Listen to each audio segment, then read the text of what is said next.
আজ দুপুরের পর জুলাই বিপ্লবের ঘোষণাপত্র দেয়া হতে যাচ্ছে।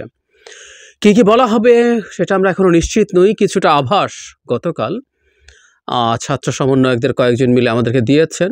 স্টিল এটা খুব স্পষ্ট না। সংবিধান প্রশ্নে একটা তথ্য জানা গেছে। ইনফ্যাক্ট আরও কি কি তারা বলেন সেটার উপরে ডিপেন্ড করে আমি খুব দ্রুতই আশা করি আবার কথা বলবো। কিন্তু যে আলাপটা করতে চাই, আমি এর মধ্যে বলেছিলাম যে আমি আলাদা করে একটা ভিডিও করব যেখানে জুলাই আগস্টে শেখ হাসিনার পতন ঘটানোর জন্য যে আন্দোলন হলো সেটা গণঅভ্যুত্থান নাকি বিপ্লব। এই ডিবেটটা শুরুর দিন থেকে চলছে এবং শুরুর দিন থেকে আমিও একটা পক্ষ নিয়েছি এবং এটার গুরুত্ব অনুধাবন করে যেখানে প্রয়োজন হয়েছে আমি সেটা ব্যবহার করেছি, কথা বলেছি, টিভিতে বলেছি, নিজের ভিডিওতে বলেছি, কিন্তু এক্সক্লুসিভ কোনো ভিডিও করিনি। আজ মনে হয় একটু বিস্তারিতভাবে একটা ভিডিও করি। এটা বিপ্লব না গণ অভ্যুত্থান, আমার অবস্থান অনেকেই এর মধ্যে জানেন। আমি এটাকে গণ অভ্যুত্থান মনে করি, এটাকে কোনোভাবেই বিপ্লব মনে করি, বিপ্লবের আশপাশের কিছুও না। কিন্তু তারপরও এটাকে ঘাট ধরে একটা গণ অভ্যুত্থানকে বিপ্লব বানানোর চেষ্টা হয়েছে প্রথম দিন থেকে।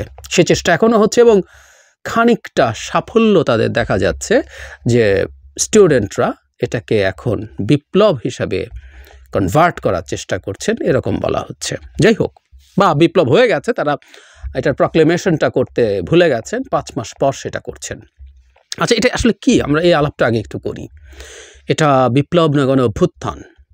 বিপ্লব কাকে বলে যে কেউ যে কোনো জায়গায় খুঁজে নিয়ে দেখতে পারবেন। এখন যেহেতু আমাদের রাষ্ট্র ক্ষমতা পরিবর্তনের সাথে আলাপ করছি, তাই এই মুহূর্তে এটার আলোচনাটাই বেশি, রাজনৈতিক বিপ্লবের কথাই বেশি আলোচনা করা হচ্ছে। কিন্তু বিপ্লব নানা রকম হতে পারে। আমরা শিল্প বিপ্লবের কথা জানি, ইন্ডাস্ট্রিয়াল রেভলিউশন কয়েকটা হয়েছে। এর মধ্যে যদি প্রথমটার কথা বলি, মানে কেন শিল্প বিপ্লব একটা বিপ্লব?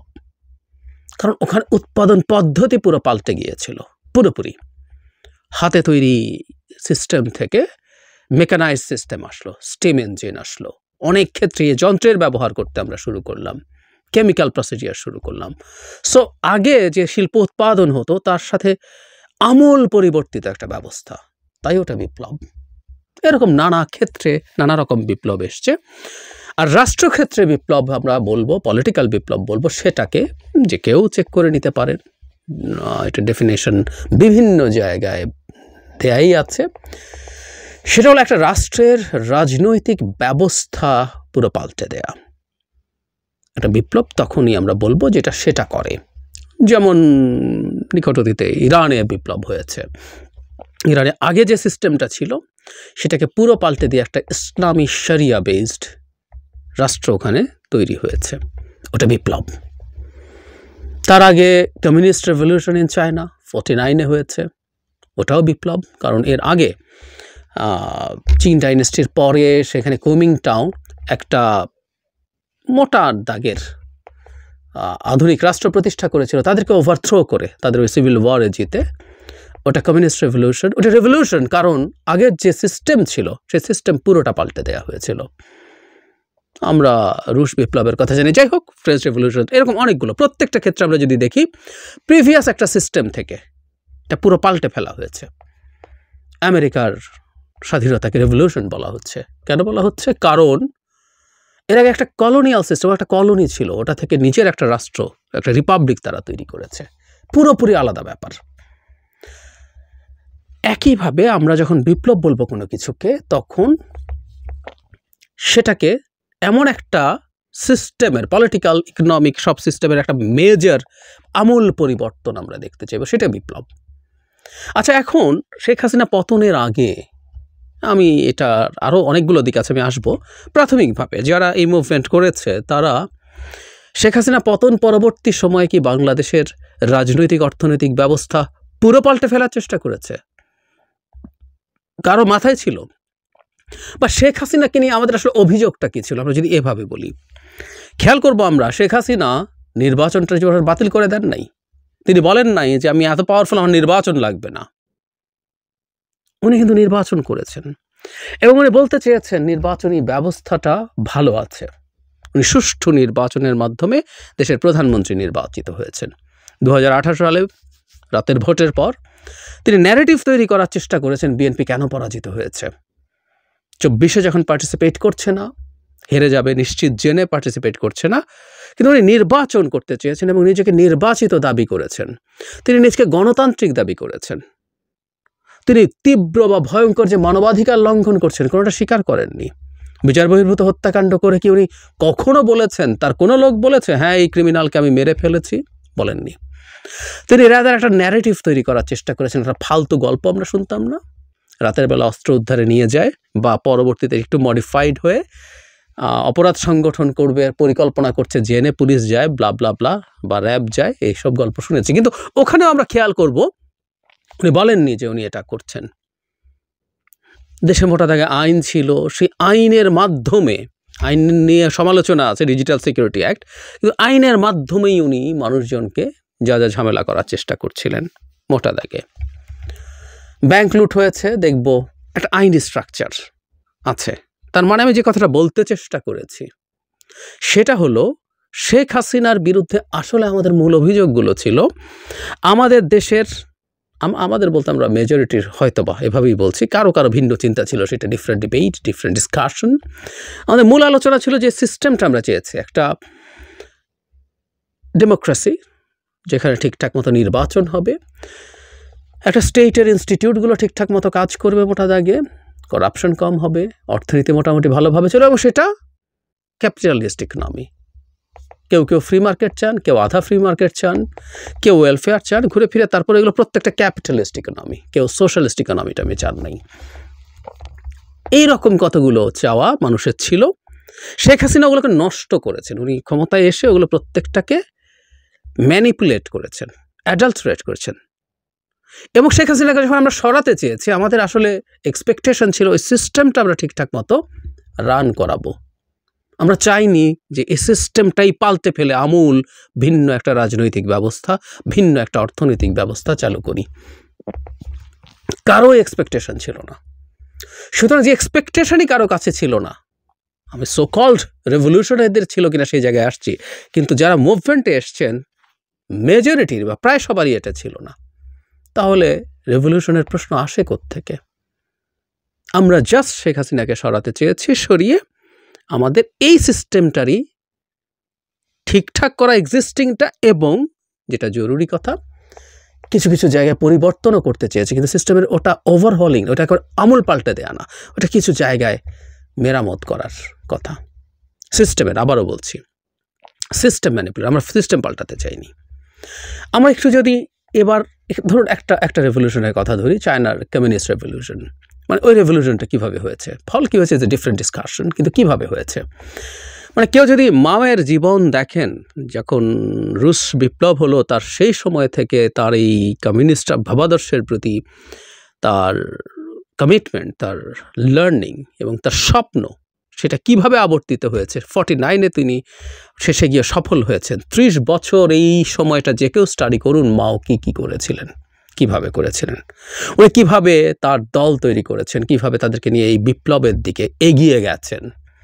সো এটার পুরো একটা ক্লিয়ার পরিকল্পনা ছিল, সংগঠন ছিল, এবং একটা ম্যানিফেস্টো ছিল। ওনারা কি করতে চান সেগুলো বছরের পর বছর ধরে বলেছেন, জানিয়েছেন, কথা বলেছেন, এবং সেগুলো জানিয়ে মানুষকে তাদের সাথে নিয়েছেন। মাও ক্ষমতা পাওয়ার পর কি করেছেন, এগুলো আমার সাথে অনেকে ডিবেট করবেন, আমার সাথে পাগলামি মনে হয়, আমি পাগলামি শব্দটা জেনে শুনে ব্যবহার করছি। তার সমাজকে পাল্টে দেওয়ার জন্য তিনি যে গ্রেট লিপ ফরওয়ার্ড করেছিলেন, কোটি কোটি মানুষ মারা গেছে, এমনকি কনজারভেটিভ সংখ্যাটাও কয়েক কোটি, যেটা একটা দুর্ভিক্ষ ট্রিগার করেছিল। এরপর অবশ্য তিনি আবার তার ভাষায় একটা রেভলিউশন করতে চেয়েছেন, যদি এটা আসলে তার গ্রেট লিপ ফরওয়ার্ডের পর তাকে সাইজ করে ফেলা হচ্ছিল, এভাবে বলতে পারি আমরা, কারণ এটা তার কারণেই, তার পাগলামির কারণেই এই ঘটনা ঘটেছিল। তো যখন উনি কর্নার্ড হচ্ছেন, তখন তিনি আসলে নিজের ক্ষমতাটাকে আবার ফিরে পাওয়ার জন্য কালচারাল রেভলিউশন নামে এক রেভলিউশন চালু করেন।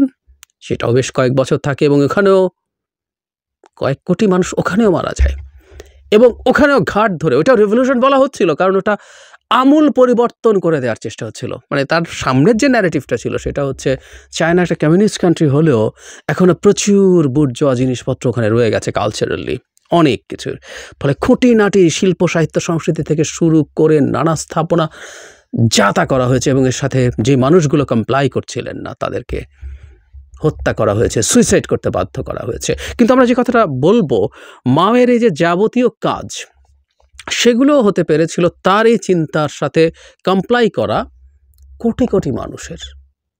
তার সমাজে তার এই চিন্তা তিনি দীর্ঘদিন থেকে বলে মানুষের কাছে নিয়েছিলেন এবং সেটাকে এক্সিকিউট করার জন্য অসংখ্য মানুষ মাঠে ছিল। মাওয়ের বিপ্লবী হওয়ার এবং বিপ্লব ঘটানোর সংগ্রামটা আমরা একটু দেখতে চাই, দেখব যে কেউ, এর প্রত্যেকটা বিপ্লবীর জীবনে তাই। লেনিন, যে কেউ পড়তে পারেন উনি কী করেছেন জানতে পারেন। এখন আমাদের সমস্যা হচ্ছে কেন আসলে এটাকে বিপ্লব বানানোর চেষ্টা হচ্ছে। আমাদের সমাজে কিছু লোকজন আছেন যারা বিপ্লবী সাজতে চান, আমি কথাটা বলছি কারণ আপনি বিপ্লবী নন, কিন্তু আপনি বিপ্লবী সাজতে চান। ফলে যেটা হয়েছে, বিপ্লবী হওয়ার জন্য যে সাধনা, বিপ্লব করে রেজাল্ট কী হবে আই রিপিট, সেটা ডিফারেন্ট আলোচনা চাই না যে শেষ পর্যন্ত আছে এই জায়গায় এসে পৌঁছেছে। এটা র্যাদার কমিউনিস্ট বিপ্লবকে ডিফাই করে হয়েছে। যে অর্থনৈতিক ব্যবস্থা, এটা মোটা দাগে আসলে কিছুটা ভিন্নতা সহ একটা ক্যাপিটালিস্ট ইকোনমি, যেটা দেং শিয়াওপিং করেছেন, সেটা আজকে চায়না কেট এভাবে তৈরি করেছে। সো মাও যে রেভলিউশন করেছিলেন তার ফল কেমন হয়েছে আমরা জানি, কিন্তু কথাটা সেটা না। কথা হচ্ছে যিনি অন্তত সেটা করতে চান তার পেছনে ত্যাগ, তিতিক্ষা, শ্রম, সাধনা সব কিছু যুক্ত হতে হয়।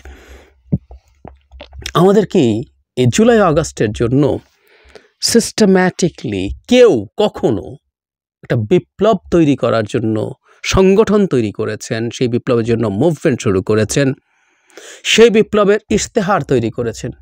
Is there anybody? আমি তো বরং শেখ হাসিনার বিরুদ্ধে ঢালাও ক্রমাগত আন্দোলন করেছে পলিটিক্যাল পার্টি, বিএনপি সবচেয়ে বেশি করেছে, জামায়াত 13-14 পর্যন্ত করেছে। এরপর তাদের এক ধরনের চুপ হয়ে যেতে দেখি আমরা। সবচেয়ে দীর্ঘ সময় ঘোষণা দিয়ে শেখ হাসিনাকে আমি ফেলে দিতে চাই, এই সংগ্রাম, যদিও তার কোনো বিপ্লবী পরিকল্পনা ছিল না। বিএনপি তাকে ফেলে দিয়ে প্রিভিয়াস যে সিস্টেমটা আছে সেই সিস্টেমটা রেস্টোর করে তার ভাষ্য মতে সে একটা বেটার শাসন উপহার দিতে চায়, সে ক্ষমতায় যেতে চায়, সে শেখ হাসিনাকে ফেলে দিতে চেয়েছে। কিন্তু উদ্দেশ্য এটা। আর কার কি উদ্দেশ্য ছিল? কোথায় এটা বিপ্লব? এটা কোটা মুভমেন্ট দিয়ে এটা শুরু হয়েছিল এবং আমরা খুব ভালোভাবে দেখেছি এটা কিভাবে ইভলভ করেছে। কোটা হয়ে গেলে কি হতো না হতো সব আমরা খুব ভালো মতো জানি। শেষ পর্যন্ত খুনোখুনি শুরু হলো, একটার পর একটা ঘটনা ঘটলো, ঘটতে ঘটতে শেখ হাসিনার পতন হলো।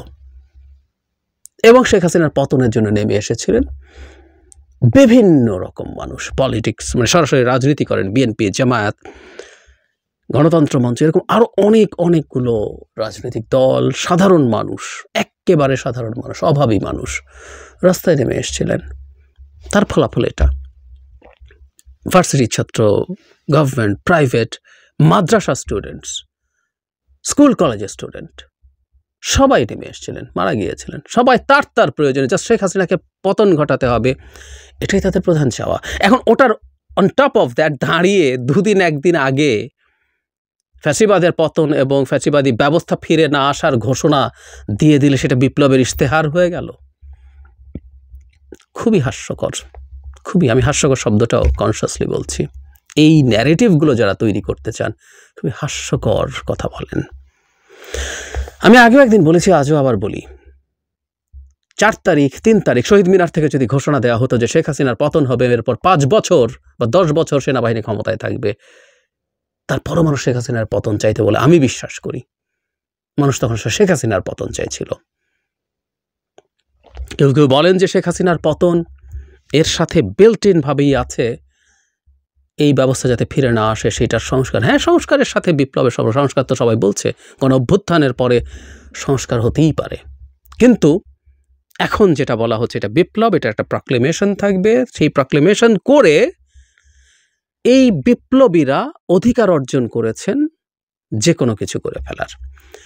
আমাদের নিশ্চয়ই মনে আছে এই শেখ হাসিনা পতনের পরপর খুব গুরুত্বপূর্ণ একজন পাবলিক ইন্টেলেকচুয়াল এই প্রেসিডেন্টের কাছে শপথ নেওয়াকে নিয়ে তীব্র সমালোচনা করেছেন এবং শহীদ মিনারে গিয়ে শপথ নেওয়া দরকার ছিল এবং তখন কনস্টিটিউশন পুরো বাতিল করে, এবং কনস্টিটিউশন বাতিল করে নিয়ে অত্যন্ত ভুল আর্গুমেন্ট সামনে আনা হয়েছিল যে সংবিধানে যেহেতু 7 খ আছে আমাদের ফাঁসি দিয়ে ফেলা যাবে।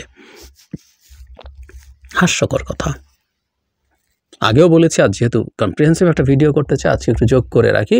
কোর্ট এগুলো বাতিল করে দিয়েছে। এখন আমি তখনও বলতাম আচ্ছা যদি বাতিল হয় না, আমি বললাম নতুন সংবিধান লিখে যদি আমরা কেউ লিখে দেই যে এই জুলাই অগাস্ট গণ অভ্যুত্থানে যারা আছেন তারা জাতি সূর্য সন্তান এবং ভবিষ্যতের কোনো সরকার এদের যে কারো আমৃত্যু ফুলের টোকাও দিতে পারবে না, যদি লিখে রাখি শেখ হাসিনা যদি ফিরে আসে কেউ বাঁচবেন?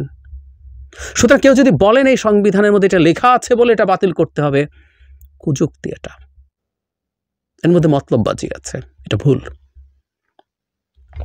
আগেও বলেছি আবারও বলছি, সংবিধান পাল্টানো যেতেই পারে, সংবিধান আমূল পাল্টে ফেলে নতুন করে লেখা যেতে পারে, তাতে সমস্যা নেই।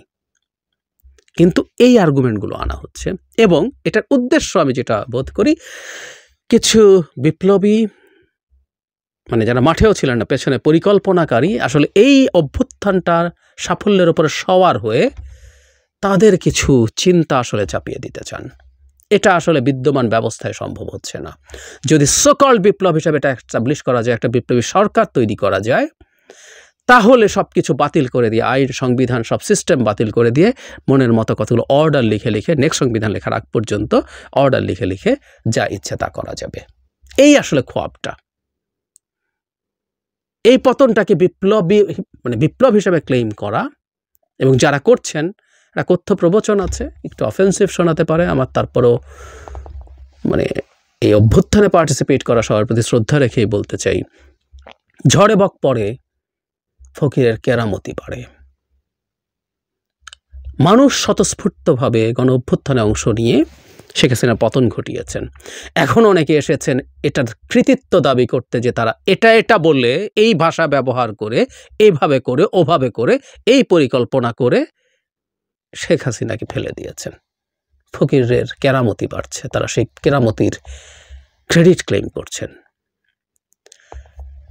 খুব খারাপ একটা চর্চা। প্রথম দিন থেকে এই কারণে এটা ফাইট করেছি, কিন্তু শেষ পর্যন্ত দেখা গেল যে না, স্টুডেন্ট সমন্বয়করা কনভিন্সড হয়েছেন, তারাও সম্ভবত মনে করছেন এটার মাধ্যমে এরকম একটা কিছু করা গেলে তারা তাদের ক্ষমতাকে দীর্ঘায়িত করতে পারবেন।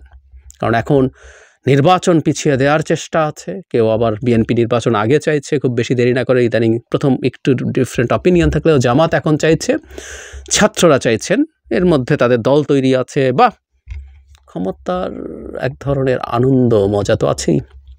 সো কেউ বলে থাকতেই পারেন, আমি জানি না বলেছেন কিনা, এরকম একটা সোকল্ড বিপ্লবী সরকার, বিপ্লবী প্রক্লেমেশন ধাপে ধাপে যদি সেদিকে এগিয়ে যাওয়া যায়, সেটা তাদের জন্য দীর্ঘ সময় ধরে ক্ষমতায় থাকার সাহায্য করবে।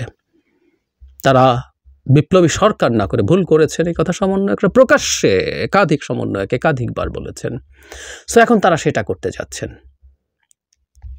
বটম লাইন, কেন তাহলে এটা ঘাট ধরে নেহায়াত একটা স্পন্টেনিয়াস সারপ্রাইজিং। যদি স্বৈরাচারের পতন মানে বিপ্লব হয়, তাহলে এরশাদ পতনের বড় একটা বিপ্লব হয়েছিল। পৃথিবীতে যে গানে যত স্বৈরাচারের পতন হয় সবগুলো বিপ্লব না, এগুলো আসলে কোনোটাই বিপ্লব না, কোনোটাই বিপ্লব না। আমাদের এটাও অনেক অনেক দূরে বিপ্লব থেকে ছিল, কিন্তু এই গণঅভ্যুত্থানকে ঘাট ধরে এটা করানো হচ্ছে, কারণ কারো পরিকল্পনা আছে এটাকে বিপ্লব হিসাবে প্রতিষ্ঠিত করে, বিপ্লবী সরকার বানিয়ে সব কিছু বাতিল করে তাদের মতো করে দেশ চালাবেন। একটা নির্বাচন যদি হয়, সেই নির্বাচনে despite all the criticisms political পার্টিগুলোকে সরিয়ে তাদের ক্ষমতায়িত হওয়ার সুযোগ নাই। এ কারণেই পলিটিক্যাল পার্টিগুলোকে তারা গালিগালাজও করছেন সমানে, দেখতে পাচ্ছি আমরা। পলিটিক্যাল পার্টি যদি এতই গালিগালাজ করে, এতই খারাপ হয়, তারা নেতৃত্ব দিয়ে পেছন থেকে গুরুত্বপূর্ণ রোল প্লে করে দুর্দান্ত সব পার্টি গড়ে তুলুন এবং নির্বাচন করুন, বাকিদেরকে পরাজিত করুন। খুব সোজা। এই নির্বাচন তো কোনো দলীয় সরকারের অধীনে হচ্ছে না, হচ্ছে ডক্টর ইউনূস সরকারের অধীনে, যেটা আসলে তাদেরই সরকার যারা এই বিপ্লব দাবি করছেন।